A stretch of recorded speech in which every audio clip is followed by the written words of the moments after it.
posisi di Singkil. Nah, lanjutan vlognya yang tadi nih. Ini kita berada di apa namanya, jembatan paling panjang di Aceh. Itu namanya jembatan Kuala Baru. Nah, ini dia nih ya. Itu sungainya nih.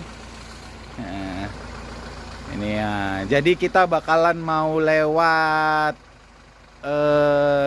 Kuala Baru, terus kita mau menuju ke Trumon. Keluarnya nanti Trumon. Jadi kita nggak lewat Sebu Salam lagi, nggak lewat kemana lagi ya? Nah, Krung Luas gitu kan, Jambi Baru, nggak lagi. Kita langsung ke Trumon nanti. Oke, ikutin ya men ya.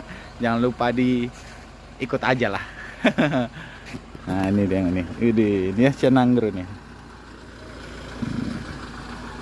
Nah, sana jauh, tuh luar biasa.